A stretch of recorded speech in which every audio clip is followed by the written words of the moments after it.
Om Sadashiva Samarambam Shankaracharya Madhyamam Asmadacharya Paryantam Vande Guru Paramparam Ishwaro Guratmeti Murti Beda Vibhagine Vyomabda Vyapta Dehaya Dakshinamurtaye Namaha Sava Vedanta Sedanta Gocharam Tamagocharam Govindam Paramanandam Satiguru Pranatoshmaham Om Shanti Shanti Shanti Om Namastê.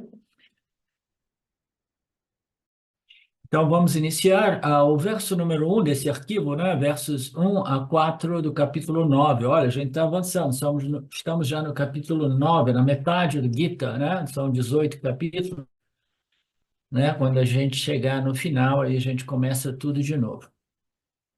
Então, o verso 1, o Senhor disse, entretanto, para vocês que não são críticos, eu transmitirei este yana junto com Vijnana, que é o maior segredo. E ganhando este jnana, você estará livre do samsara, né? Então, como nós vimos,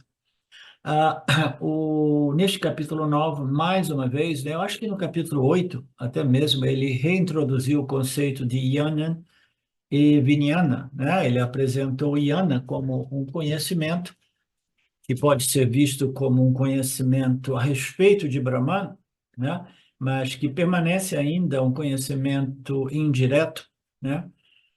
E isto seria o Jnana, né? Eu sei muito sobre Brahman, mas eu ainda assim vejo Brahman como algo outro que eu mesmo, né? Então, isto seria uma das formas de compreender o Jnana como distinto do Vijnana. E Vijnana seria o conhecimento direto. Eu não somente eu conheço Brahman, mas eu conheço Brahman como a minha própria natureza, né? Então, a identidade entre Jivatma e Paramatma é o que faz desse conhecimento um conhecimento libertador, um conhecimento direto, né?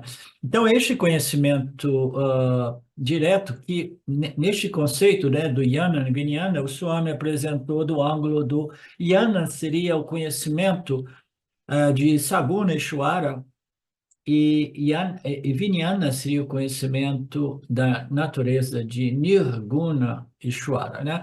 Então é o mesmo conceito, só que eu estou vendo não a respeito realmente da minha identidade, mas a respeito da identidade do Criador. Eu vejo o Criador colorido pelos gunas de Maya ou livre dos atributos de Maya, né? Então, como nós vimos, né, diversas vezes, o caminho pode ser através da busca, a investigação, né, ou inquirição na natureza de Deus ou na própria natureza do eu, do Atma, do ser, que cada Jiva Atma é, né? Então, isso nos trouxe a nossa aula de hoje, deste capítulo lindo que é denominada Yoga da Ciência Soberana e do Segredo Soberano.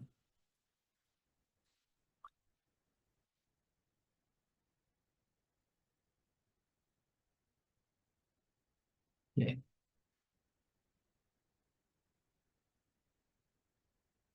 Então, nós vimos isso.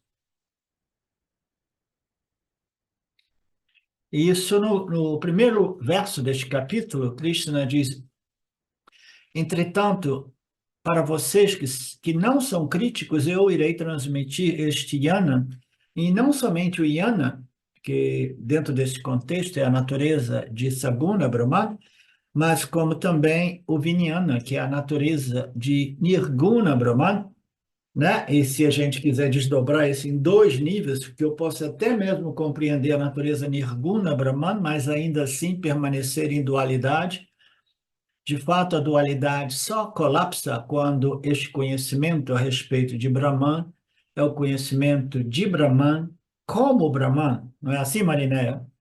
Eu conheço Brahman como Brahman, a minha própria natureza, né? Então, existe o conhecimento da natureza saguna de Brahman, existe o conhecimento da natureza nirguna de Brahman, que ainda é um conhecimento mais a nível filosófico, acadêmico, dual, né, Dvaita. E aí, no momento que realmente o indivíduo aceita, abraça, né, e reivindica, sim, agora eu compreendi, né, eu sou aquele Brahman, aí aquele conhecimento ele se torna o Vijnana dentro do âmbito desta linguagem, né? Então eu vou transmitir este conhecimento espiritual em sua plenitude, né? Completo, né? Que é o maior segredo. E ganhando este jnana, você estará livre do samsara. Então essa é a promessa dos Upanishads, né? A libertação do samsara. A maioria das pessoas não tem realmente uma compreensão dos frutos deste vijnana, deste autoconhecimento bem internalizado, né? As pessoas, it's okay, but, talvez os Upanishads estejam exagerando, né? Porque, afinal de contas, né, todos nós somos humanos, etc, etc. Naturalmente, existem muitas descrições dos Upanishads que têm conotações mais experienciais, esotéricas, que exageram para tentar atrair as pessoas para o Jnana e o Vijnana, né? Mas, fundamentalmente, os Upanishads, eles simplesmente eles declaram que a libertação do samsara é possível e é somente possível através do jnana e o vijnana, ok? A internalização deste autoconhecimento que estabelece o indivíduo na sua real identidade, na consciência, em Brahman, como Brahman, e este conhecimento, ele transfere o senso de identidade do indivíduo, do corpo-mente mortal, para a consciência imortal.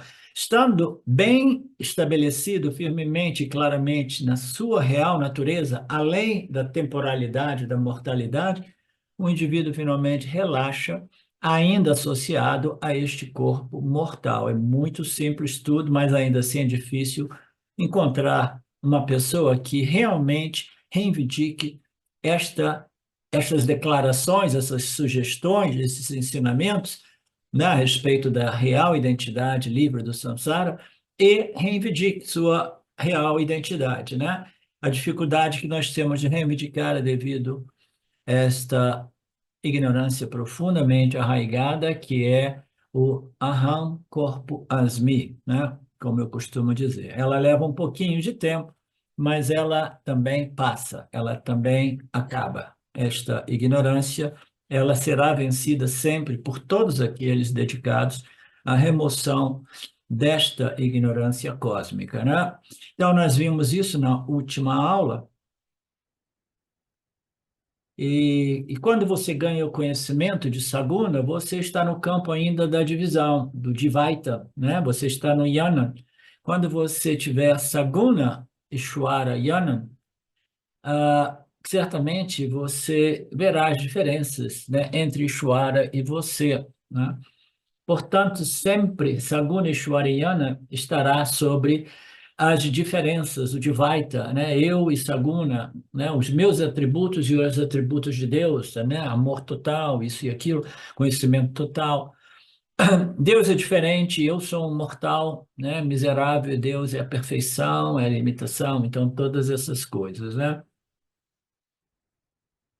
Portanto, quando venho para o Vijnana, né? Eu irei transcender as diferenças, a diferença fundamental entre eu, né, e a minha natureza, eu e minha, né, eu tento sempre fazer o paralelo, né, entre esses dois campos de busca, a busca pelo o eu, a natureza do eu e a natureza de Deus.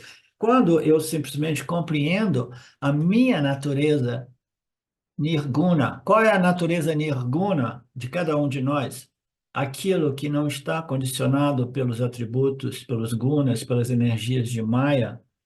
Ah, Mariné, qual é a nossa natureza nirguna? A gente fala a natureza nirguna de Brahmana, a natureza saguna. A nossa natureza saguna, a natureza saguna do Jiva e a natureza nirguna do Jiva. Quem pode me responder?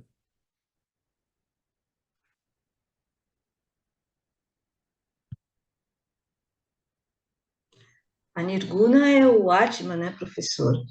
Exato. É a mesma coisa. Se a É gente a vê mesma coisa. em termos de Deus, entendeu? É a natureza nirguna de Deus e a natureza saguna de Deus. A natureza saguna de Deus, para um Vedantino num estágio mais avançado, é simplesmente puro conhecimento, pura inteligência, que projeta, sustenta e recicla tudo constantemente. Essa inteligente é o guna sattva, a superimposição de Maya, né? Através de Ishvara, que é o agente que projeta, sustenta e destrói esse universo. Então, Professor, do mesmo modo, a natureza nirguna do Jiva Atma é o Atma, e a natureza saguna do Jiva Atma é o quê, Mariné? professor, era isso que eu ia pedir para o senhor esclarecer para mim melhor. A natureza saguna Ah, é a mente, esse complexo, como que eu vou falar? É isso que eu ia pedir. então, você tá crescendo rapidamente neste conhecimento. A natureza saguna do Jiva Atma é o complexo corpo, mente, sentidos.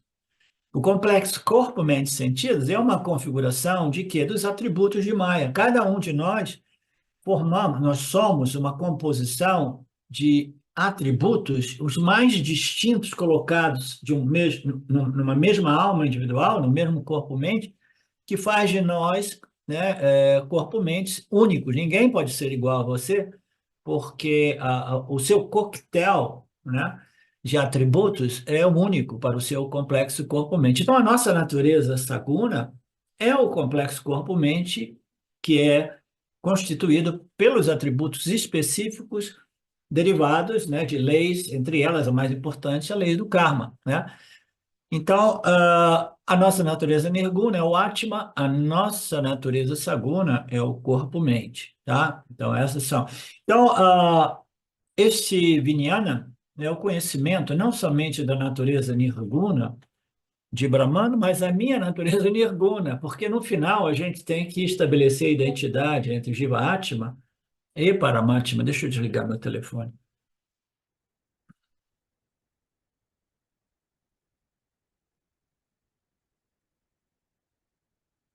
A gente precisa o quê? Estabelecer a identidade, né?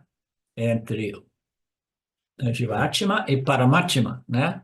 A gente, estudando a natureza de Deus, a gente precisa estabelecer a identidade entre o quê? Saguna Brahman e Nirguna Brahman, ou em outras palavras, a identidade entre Ishwara Atma e Paramatma é o quê? A identidade Atma, a natureza entre Ishwara Atma, que é o Criador, que é Brahman, mas colorido pelos gunas de Maya, Sattva-guna principalmente. Então, a natureza de Ishwara Atma e Paramatma é o Atma, a natureza de Jiva Atma, né? Jiva Atma e Paramatma é o Atma.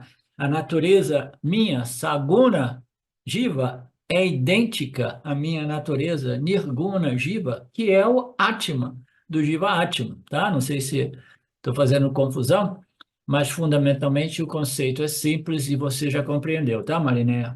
Muito bem.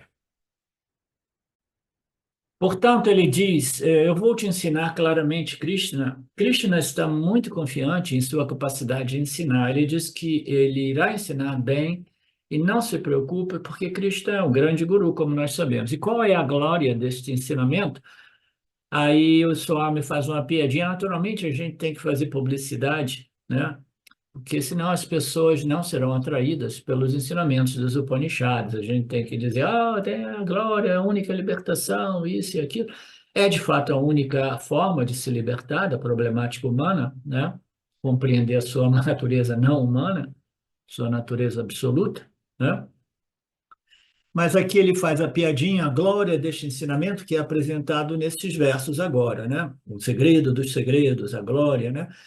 Então as pessoas serão atraídas. Aí o Swami diz assim, mas não é propaganda falsa, é uma propaganda verídica, né? A verdadeira glória, né, é o conhecimento mais raro que você normalmente não consegue encontrar em nenhum outro lugar. Na verdade, muito raramente as pessoas falam sobre o autoconhecimento ou o conhecimento de Ishvara ou conhecimento de Brahman. O autoconhecimento é o conhecimento do Atma, do Jiva, é o Jiva falando, eu quero me autoconhecer, então eu quero conhecer o meu Atma. E o conhecimento de Ishvara é o conhecimento de Atma Ishvara, né? Então, o Atma é o mesmo, nós vamos estabelecer essa identidade no fim das contas, né? Mas então eu posso me referir ao Ishvara Yana, né? O conhecimento da natureza Atma de Ishvara, ou o conhecimento da natureza Atma de eu, ou Jiva Atma, ok? E quem é que está interessado no conhecimento de Deus? Por que que o Vedanta sempre introduz o conceito de Deus? Porque se você rejeita Deus, você está rejeitando os Vedas, você está rejeitando o Vedanta, e você, no máximo, pode se tornar um buscador espiritual, mas o buscador espiritual, que não é um buscador religioso espiritual, raramente tem sucesso nesta busca pela libertação do samsara, tá? Porque a menos que a gente realmente integre, né, o Criador no âmbito da nossa experiência humana como criatura dentro da criação, vai ficar faltando este elo, né, entre a criação e a criatura, que é o Criador, vai ficar faltando alguma coisa ali que vai fazer de modo que o indivíduo não purifique o complexo corpo-mente suficiente, de modo a viver em harmonia com esta ordem aparente e realmente desfrutar ou curtir os frutos do autoconhecimento, tá? Qual é a glória desse ensinamento? Né? Quem é que está interessado no conhecimento, né, a respeito da natureza de Deus? E uma vez eu estava dando aula, ele apresenta uma historinha que ele estava dando aula num local, numa cidade, né, em Chennai, não, uma localização em Chennai, né, ali perto de Tiruvannamalai, onde era um local onde as pessoas estavam muito, muito densamente ocupando aquela área e muito ocupadas, um corre-corre para lá e para cá, para lá e para cá. E aí ele ficou cansado daquela multidão se movendo daqui para lá, ele procurou um templo para ver se ele encontrava um lugar mais pacífico, né? E aí ele foi num templo, chegou lá, não tinha ninguém no templo. E ele ficou curioso, ele falou assim, nossa, como é que as pessoas aqui não têm nem interesse de vir a um templo, né? Então, muito raramente as pessoas estão interessadas nos templos de Deus e muito menos no nirguna, na natureza nirguna de Deus, que é a natureza real, a natureza superior, né? Então, nós sabemos disso. É raro encontrar pessoas interessadas no autoconhecimento, que depende do conhecimento a respeito da natureza saguna e nirguna de Deus, de Brahman, Vishwara, né? E a experiência do Swami lá em Chennai também demonstrou isso, né? Portanto, Krishna diz: este é o conhecimento supremo e é o maior segredo. Como nós dizemos, o conhecimento a respeito da natureza nirguna do Jiva, de Ishvara e de Brahman, né? Este conhecimento, ele é um segredo aberto, né? Como a gente diz na língua portuguesa. Que segredo é esse? É um segredo, né? Onde é que você escondeu? No céu aberto. Quando uma coisa é muito valiosa, a gente tende a querer esconder, né? Mas existem diversas parábolas que, para demonstrar o fato de que os Vedas é a joia, né? A mais preciosa do universo, ele apresenta esse conhecimento supremo, esse conhecimento superior, né, que liberta, mas ele deixa aberto a todos, né?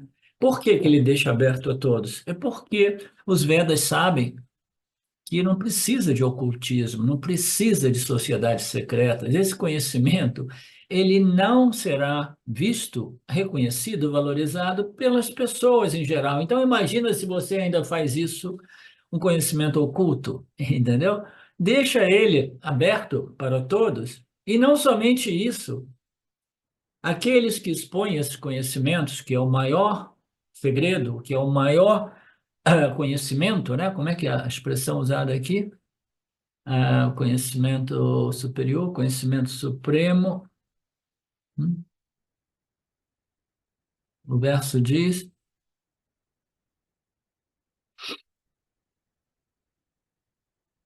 Esqueci aqui. Tinha uma passagem, uma palavra aqui. Então, este conhecimento, ele não precisa ser escondido em lugar nenhum, ele pode ser deixado aberto para todos. E Ishvara sabe, né? Os Vedas sabem que é um conhecimento que não será atraente para as pessoas com as mentes mais grosseiras, mais densas, né? Porque é um conhecimento a respeito daquilo que é o mais sutil do sutil, né? Então, as pessoas não sendo capazes de sintonizar com a natureza deste conhecimento, né, elas simplesmente os desprezam. Elas não, a glória deste conhecimento superior. Elas não conseguem ver a glória deste conhecimento, elas não conseguem ver o valor deste conhecimento, elas não conseguem nem mesmo acreditar nos frutos desse conhecimento, que é a coisa mais comum que existe, né? As pessoas não acreditam, as pessoas começam a acreditar, pessoas do Vedanta Brasil, mas com o pé atrás, e muitas vezes a mente fica dizendo assim, ah, não, de repente é só filosofia, ah, não, não, não, tem alguma coisa para isso, pá, pá. A pessoa fica assim, e este é o processo de desenvolvimento daquilo que nós chamamos de Shraddha, a total confiança de que as escrituras estão me conduzindo para a única solução para a problemática do samsara, né? É natural que seja assim, se ocorre deste modo, o crescimento desta confiança, né? E ela só é possível na medida que a gente vai assimilando, vai degustando, né, dos frutos desta paz, desta serenidade, naqueles momentos de mais clareza e firmeza, né, de conhecimento, de autoconhecimento. Então, ah, é isso que o Krishna está dizendo aqui, né? É um segredo, é um maior segredo, mas um segredo deixado ali aberto a todos, né?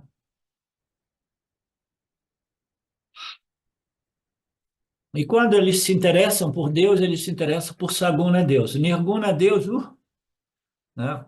É muito sutil. Sem atributos, como é que eu vou me relacionar com algo sem atributos, né? Aí você tem que colapsar essa divisão, essa dualidade e compreender que Nirguna, Deus, Nirguna Brahman, é a sua própria natureza. E você não pode ter um relacionamento dual entre você e a sua natureza. A natureza é aquilo que existe mais de intrínseco a respeito de você, né? Aquilo sem o qual você não existe, você não é você, né? Então, você, quando reconhece que é a sua natureza intrínseca, né? Este Nirguna Atma, aí você deixou o campo da dualidade e entrou no campo da não dualidade, que é a proposta, o caminho oferecido pelo Vedanta. Este é o maior segredo. A gente fala segredo para despertar a curiosidade e o interesse das pessoas.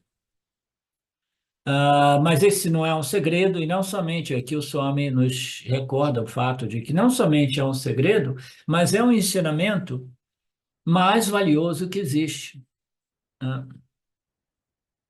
Este ensinamento, a glória deste ensinamento, é o ensinamento mais glorioso que existe, mais superior que existe. E a curiosidade é que ele, por questões de tradição, ele é oferecido gratuitamente.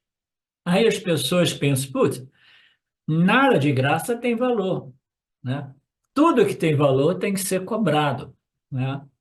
Então, primeiro, é exposto abertamente, sem nenhum ocultismo. Segundo, não pode ser cobrado a exposição desses ensinamentos, né? Os gurus que realmente né, se dedicam à exposição, à propagação dos ensinamentos, eles não podem depender disso para sobreviver, porque não pode ser cobrado, né? Então, é raro esse conhecimento. Este conhecimento, uma vez você ganha esse conhecimento, você estará livre do samsara. As pessoas dizem, ah, é de graça, então estou fora, porque eu sei que de graça, nada é bom.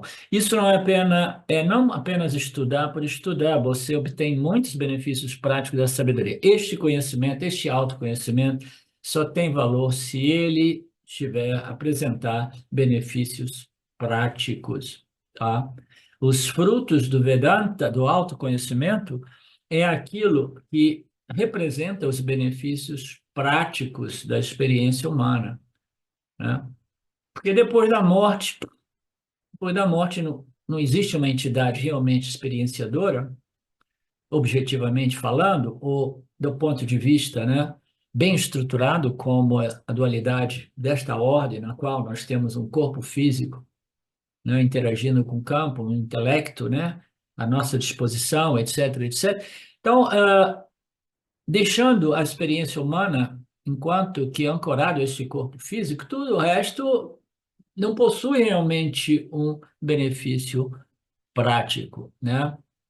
Benefício prático é para o Jivan Mukta, né? O Jivan Mukta é aquele que recebeu esse conhecimento, assimilou e internalizou, e agora ele é livre da problemática do tempo, que é a mortalidade, a identidade com o corpo mortal foi cancelada.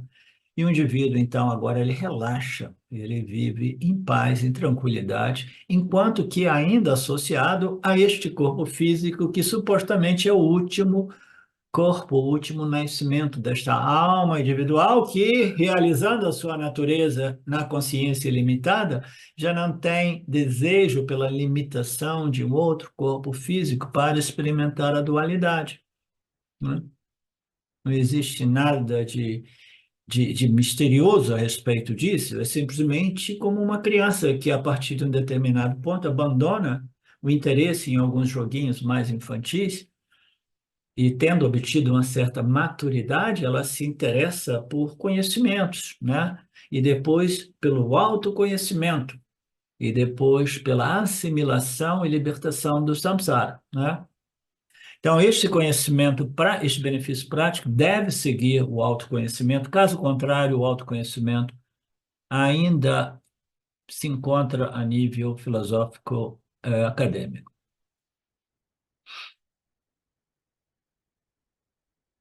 E se não fosse pelos benefícios práticos, ninguém, a mim, não teria. Isso aí é curioso, porque é difícil dizer, se não fosse pelos benefícios práticos, as pessoas não se aproximariam do Vedanta. Mas não é bem assim. Eu acho que vocês, né, já me ouviram dizer que alguns anos atrás uma pessoa me contatou no internet perguntando se eu era um professor de Vedanta acadêmico. Você é um professor de Vedanta acadêmico ou um professor guru, né? Aí eu entendi o que ele estava dizendo, né? Uma pessoa, era até um indiano. E eu falei, não, eu sou guru, eu ensino o autoconhecimento e a libertação do samsara. Ele falou, não, não, desculpa, eu estava interessado num professor acadêmico, né? Então, quando a gente diz que sem os benefícios práticos, talvez ninguém estivesse interessado, né, no Vedanta, talvez seja uma afirmação falsa, porque muita gente, né, todos os acadêmicos, e são muitos deles, eles estão interessados no Vedanta, mas do ponto de vista filosófico acadêmico. Eles não têm interesse em moksha, de repente eles nem acreditam que moksha seja possível, tá? Eu encontrei uma vez uma pessoa, uns 20 anos atrás, que eu começava já a expressar, né, a exprimir um pouco das minhas compreensões espirituais no internet, no início do internet. Aí eu encontrei uma pessoa que começou a dizer, cara, você acredita nisso? Você acredita realmente que exista moksha? Você acredita que exista libertação? Entendeu? Não, nós somos humanos, a gente nunca consegue transcender a nossa humanidade. Então, eu acho que não vale a pena ficar viajando pensando que existe realmente uma transcendência, né, desta dimensão mortal, né? Então, as pessoas, em geral, elas são mais atraídas pelo ângulo filosófico acadêmico do Vedanta do que pelo o âmbito libertador, né, dos ensinamentos que estabelecem o indivíduo em sua real natureza, livre e independente do corpo, mente e do mundo. Isso é uma coisa que você viaja. Não é mais ou menos assim, Luciano?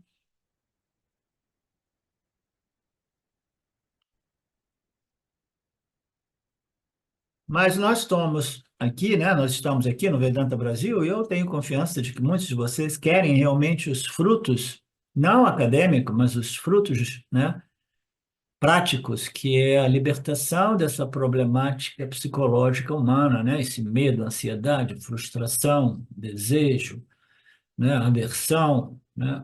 Aqui ele coloca a lista da doença do samsara, né? Gostos e desgostos, desejos, medos, aversões, raiva, ignorância, apego, ilusão, né? Egoísmo, competição, orgulho, inveja, ciúme. É uma problemática enorme a condição humana, psicológica, entendeu? Isso é o samsara. O samsara, subjetivamente, nada mais é do que uma doença psicológica, né, que realmente compromete, né, a alegria de viver do indivíduo, do Jivatma. Do ponto de vista macro, né, o samsara significa um ciclo quase que infinito de vida, morte e renascimento, né? E a gente só morre e renasce porque a gente permanece ainda investido neste âmbito de dualidade, na qual eu procuro me completar através das pessoas e das coisas ao meu redor. Essa ignorância cósmica, né? Este é o benefício do autoconhecimento. Você ficará livre de toda essa problemática psicológica humana. Esta é a promessa do samsara, né? Essa é a promessa dos Upanishads, né? E às vezes as pessoas, né, elas não têm uma compreensão clara. Hoje eu fiz uma postagem porque a esposa do meu irmão finalmente deixou a alma dela, deixou o corpo, né? E aí imediatamente algumas pessoas me deram os pêsames, força, um abraço apertado nesse momento de dor, umas coisinhas assim, né?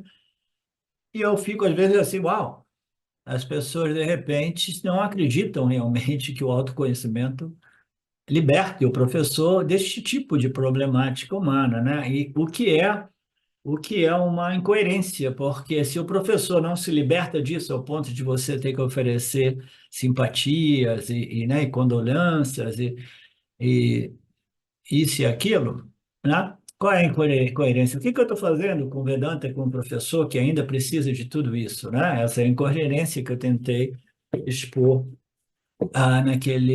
naquela postagem, né? E o Krishna diz assim, ó Arjuna, e saiba que existe sim um benefício prático para este conhecimento, e eu escolhi ensinar este conhecimento glorioso a você, Arjuna. Aí o Swami diz assim, por que Krishna está dando esse ensinamento deliberadamente para Arjuna, né? Arjuna nem sequer fez essa pergunta. Arjuna simplesmente estava confuso, né? E aqui neste capítulo, Arjuna não estava entrando no mérito do samsara, né? Ele estava querendo compreender a natureza de Deus, etc, etc. Por que que ele voltou a falar sobre a problemática do samsara, ao ponto de apresentar esses ensinamentos para Krishna? Ele diz: Eu te ensinarei, ó Krishna, porque você tem uma qualidade mental rara. E essa qualidade mental é absolutamente necessária para que este relacionamento guru-discípulo possa ser eficaz. Qual é essa qualidade raríssima? É a confiança nas escrituras e no guru, né? Confiança nas escrituras e no guru. Como eu costumo dizer, se você não tem confiança no seu guru, não rejeite as escrituras, procure um outro guru, né? Porque se você rejeita as escrituras reveladas pelo Lord, aí você não tem mais modo de resolver o problema do samsara, né? Então, o Krishna ensinou para Arjuna porque ele viu que Arjuna tinha abertura mental, confiança, né? Tal Shraddha, confiança nas escrituras. As escrituras vêm num pacote único com o Guru, né? Esta é uma abordagem de abertura mental na qual a mente do indivíduo, né? Ela não é compulsivamente uma mente crítica, né? Se você ouve com uma mente crítica, você está ouvindo para encontrar falhas. Isso é uma coisa muito comum.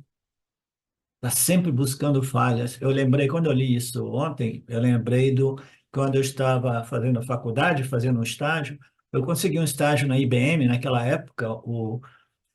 todos os dados, né, que eram ainda em livros estavam sendo corrigidos para serem transportados para os computadores da IBM, né? Então a gente ia lá naquele estágio, a coisa mais chata que eu fiz em termos de trabalho, aqueles livros enormes que a gente tinha que passar procurando erros, né? Então, se você tem uma mente sempre procurando erros, né, você vai estar ali sempre, né, fazendo aquele trabalho que, como é que a gente chama aqui? De correção, de corretor. Ah, ah, ah, ah. Para encontrar falhas, ou para testar o professor, ou para saber se o professor, né, está dizendo a verdade, ou se ele é sincero, se ele é genuíno, né? Swami chama isso de arrogância intelectual, eu também estou de acordíssimo, eu também me refiro a isso como arrogância intelectual. Tem pessoas que são pessoas boas, né? Pessoas fundamentalmente boas, mas ainda assim elas possuem um ego arrogante, a vaidade do ego, né? E isso faz da pessoa uma pessoa como é que se diz? O senhor me diz aqui que é uma fraqueza muito comum e muito potente, né? Muito poderosa. Escéptica, né? Escepticismo, né? Uma pessoa que ela está sempre, né, ouvindo, procurando defeitos, né? Dentro, tem um processo dentro de processando, procurando erros, né? E na maioria das vezes a pessoa nem mesmo ela diz nada, mas dentro, né? O professor está olhando para um, está sabendo que aquele ali está resistindo, né? Aquele ali está realmente filtrando, aquele ali está procurando defeito, né? É fácil a gente observar quando uma pessoa está brigando com as escrituras, brigando com as exposições do Vedanta, né? Mas é muito comum, o Swami chama isso de arrogância intelectual, né? Pode ser uma vaidade do ego, uma arrogância intelectual. Qual é a arrogância intelectual aqui? Não, não, eu sou mais sábio do que as escrituras, eu sou mais sábio do que o professor, portanto, eu digo, não, isso não é verdade, né? No último seminário que nós tivemos na Joanópolis, né, o último capítulo 4, teve um momento que um dos participantes se rebelou abertamente, acho que Mariné estava lá, se rebelou abertamente contra as escrituras e o professor, de ficar bravo mesmo, né? E é isso, a ignorância, ela às vezes, né, ela é arrogante, às vezes ela pode até se tornar violenta, como nós sabemos, né? A sabedoria, em geral, ela está sendo atacada pela ignorância. O que está acontecendo no mundo, esta guerra universal, né, do fim dos tempos, do Kali Yuga, é que a ignorância, ela se apoderou de tudo, enganou todos, né?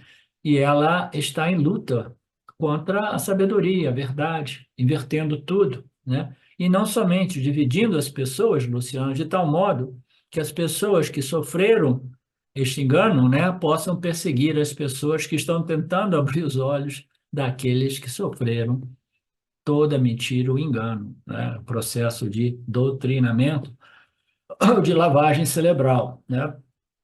Então, a ignorância, ela é arrogante, é vaidosa e às vezes é um pouco violenta também. No Gargya Upanishad, Bradharanyaka Upanishad, é dito que a arrogância intelectual é uma fraqueza que as pessoas podem desenvolver facilmente. Isso, se eu ouvir, sempre encontrarei falhas. Então, é aquela coisa de estar buscando falhas mesmo, né? E a pessoa vai encontrar muitas falhas, mas não são falhas, são contradições aparentes, né? O que é uma contradição aparente? Nós estamos usando a linguagem dualista, né? A linguagem limitada realmente pela experiência, pelo tempo, pelo espaço, né?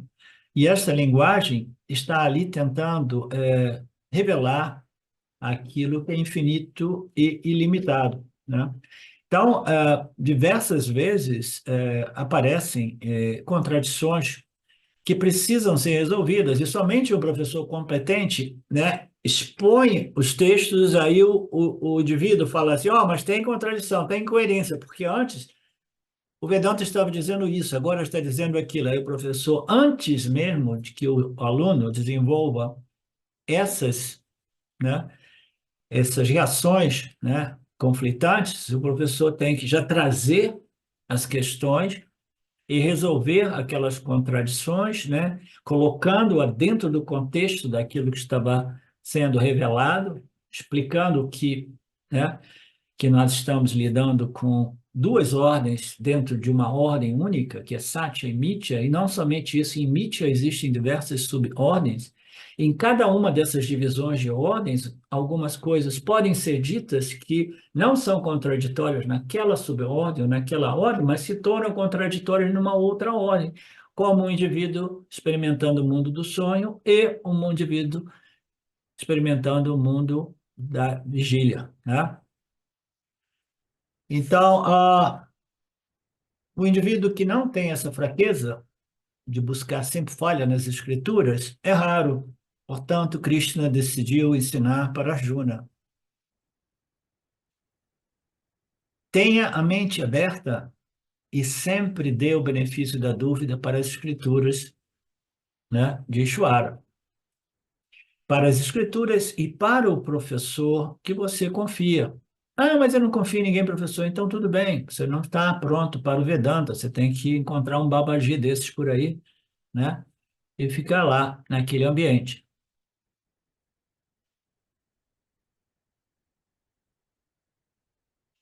Mas uma pessoa da qualidade de Arjuna dirá assim: não, não, não, se eu não compreendi, eu dou sempre o benefício da dúvida para as escrituras e para o guru, eu não me coloco como mais sábio do que o guru, porque é uma incoerência, né?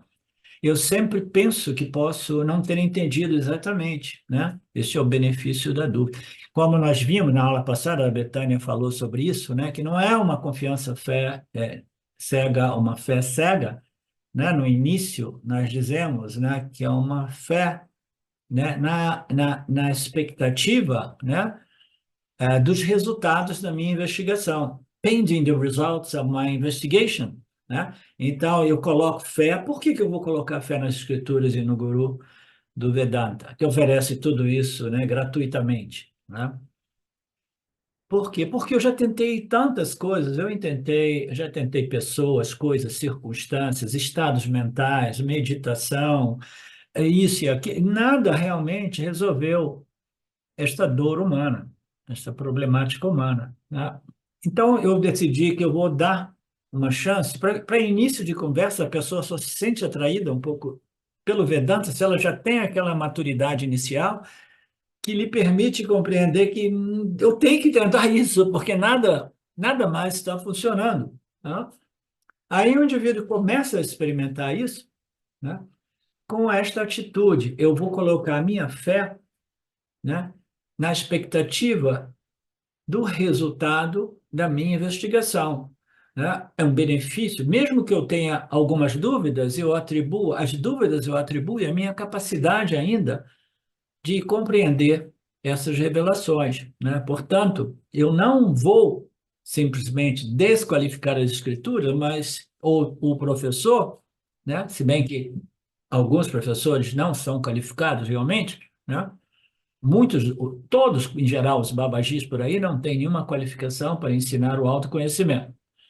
Mas eu vou simplesmente, ao invés de desqualificar as escrituras e o professor, eu vou admitir a minha falta de qualificação. Mas o ego precisa ter já se purificado desta arrogância intelectual, de tal modo que ele, né, possa reconhecer as limitações deste complexo corpo-mente, né, e confiar nas escrituras e no guru, na expectativa do resultado. Quanto tempo para fazer essa investigação? Depende de cada um. Espere 6 meses, 2 meses, 3 meses, aí depois você pensa se você quer dar um passo mais à frente, né, nesta investigação da natureza do eu, a natureza de Deus, ou não. Ah, o Vedanta está parecendo ser um processo longo. Sim, a gente não quer dizer isso no início, mas é um projeto de vida. É um projeto de vida, se não de muitas vidas. Ah, não, eu quero um Babaji que me dê resultado instantâneo. Então, boa sorte. você não está pronto para o Vedanta, né? Ah, não, eu preciso de um professor que apresente um Vedanta mais açucarado, mais experiencial, mais psicológico, mais isso, mais aquilo, entendeu? Que tem um apelo, né? Mais atraente, né? Então, tudo bem. A gente tem que iniciar da onde nós nos encontramos, né? Portanto, essa é a atitude a mais importante, é chamada Shraddha, confiança, uma mente aberta. No quarto capítulo, Krishna enfatizou muito, né? Ele diz: aquele que tem confiança, que é devotado e cujos órgãos estão restringidos, irá alcançar esse autoconhecimento. Tendo alcançado o autoconhecimento, ele logo depois alcançará uma paz suprema. Que essa paz suprema é simplesmente a paz derivada da confiança de que eu sou sátil, o mundo é mítia, tudo que ocorre em mítia não pode realmente afetar aquilo que é minha real natureza intrínseca, tá? E esse conhecimento a respeito da minha natureza intrínseca, ele não é um conhecimento a respeito de uma entidade que experiencia a paz suprema. A entidade que experiencia é a entidade inferior, que é o complexo corpo, mente, sentidos. Mas o conhecimento da minha natureza, né, real, intrínseca, né, ela irá beneficiar a nível prático a minha natureza inferior, que é o complexo corpo, mente, sentidos, com esta equanimidade a respeito dos prazeres e dores da vida que permite ao Yanni, né, a, o equilíbrio, a força, a equanimidade e a paz, apesar das condições do campo, né, as condições do parábola da humanidade atual. Tem esta atitude?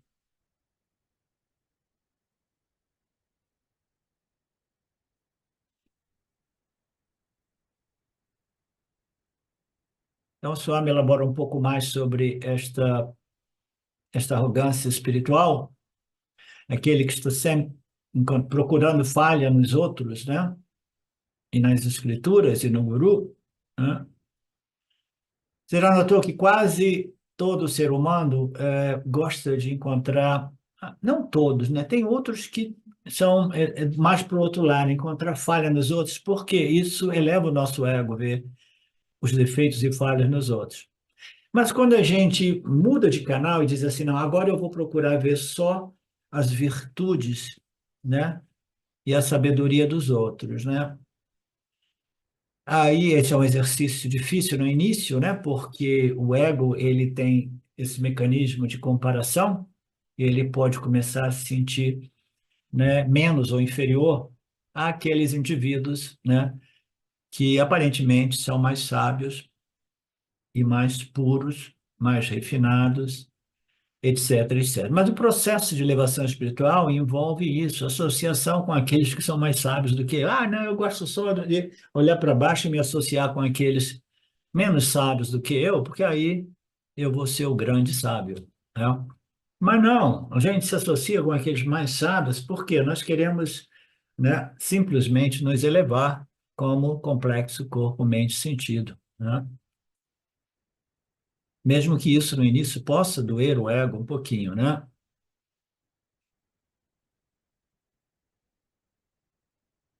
Ah, então, não procure falhas nas escrituras e nos outros. Tenha confiança. Esta é a qualificação única, por isso eu escolhi ensinar a você, Arjuna.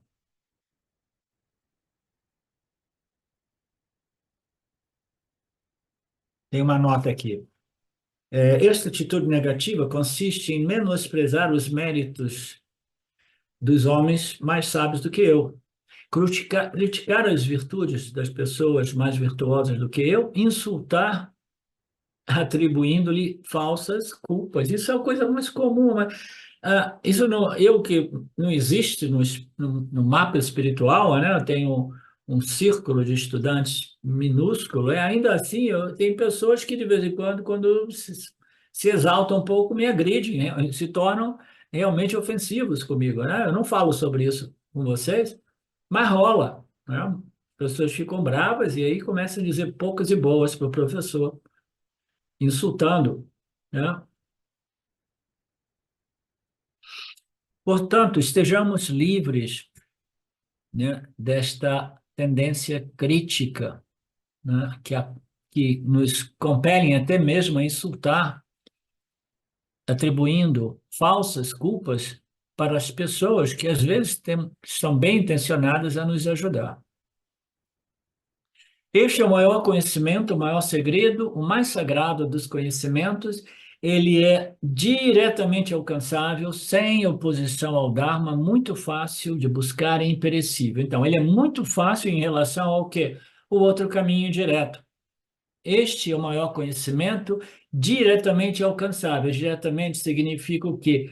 Nesta ordem aparente, nesta dimensão física, através deste corpo físico, né, interagindo neste mundo, né, físico. Então, nesta ordem, eu tenho a possibilidade de obter este autoconhecimento e me libertar do samsara, enquanto associado a este corpo físico, supostamente o último corpo físico, né?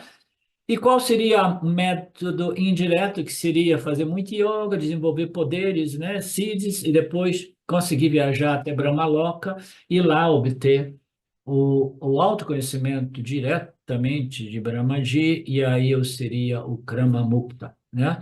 Então, Krama Mukti, Jiva Mukti, o conhecimento direto é possível aqui e agora, durante esta vida, esta encarnação, é o conhecimento mais sagrado, é o segredo que não é o segredo, mas ainda assim permanece no segredo, porque as mentes grosseiras dos indivíduos não conseguem reconhecê-los e atribuir a glória deste conhecimento a eu, conhecimento por si, né? Então, este é o maior conhecimento, é um segredo exposto ao céu aberto, é o conhecimento sagrado, da natureza sagrada do Atma.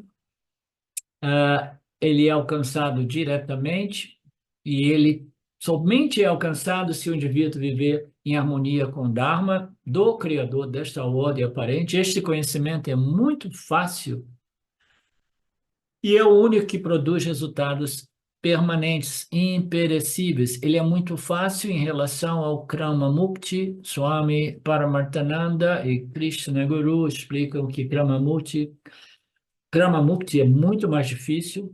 Desenvolver poderes extraordinários ou sídicos é muito mais difícil do que desenvolver uma mente contemplativa capaz de compreender esses ensinamentos e obter este conhecimento libertador. E este resultado é o único que é realmente imperecível. Quais seriam os resultados perecíveis?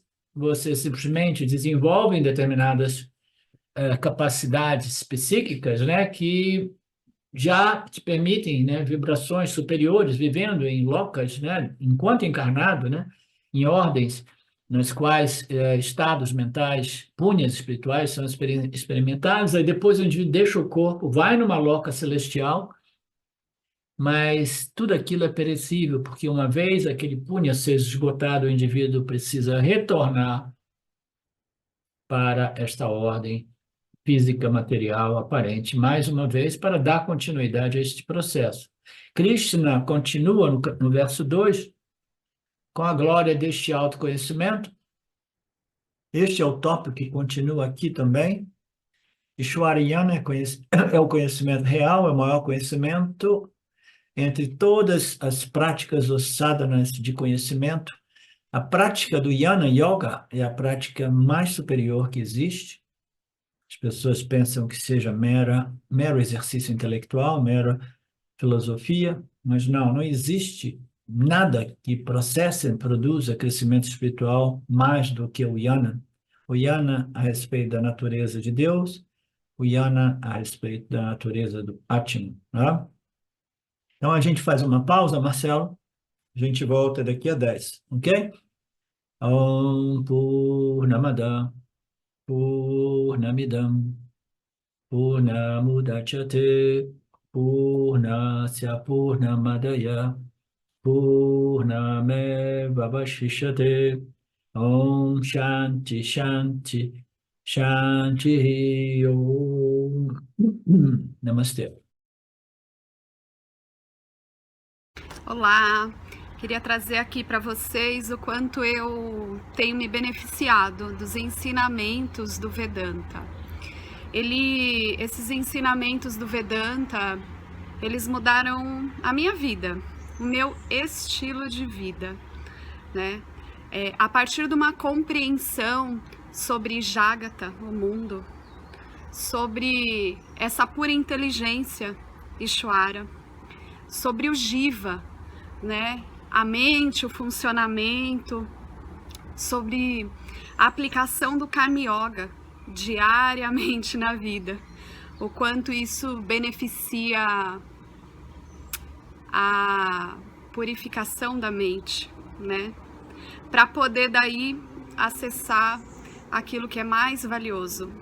Aliás, eu diria sem valor estimável, inestimável, né? Uma riqueza profunda, que é a compreensão sobre os ensinamentos de Satya, a consciência, a existência ilimitada que sou. Bom, eu sou uma aluna de Vedanta, desse grupo, Vedanta Brasil, que iniciei a jornada, estou no começo da jornada, mas essa jornada seria impossível sem o apoio diário de um professor qualificado, o professor Arlindo Nagar, nosso professor, que dedica a sua vida, que dedica as batidas do seu coração exclusivamente para o ensino do Vedanta. Ele gosta de usar a frase, o coração que se doa, recebe. Então ele é esse coração que doa. E aí a minha pergunta e o meu convite é: e você? Tem se beneficiado também dos ensinamentos, da compreensão, da clareza desses ensinamentos que são trazidos para nós? Sim? Se sim, o coração que doa, recebe. Então, o convite é: se você se beneficia, você pode também fazer uma doação. Essa doação, ela é necessária, apropriada, para a manutenção, né, desse ensinamento vivo diariamente para nós. E é um convite para que a gente possa nutrir esse grupo com o dar e o receber. E se você se beneficia, tenho certeza, qualquer valor mensal é suficiente. É o valor que o seu coração sentir, mas é um valor apropriado.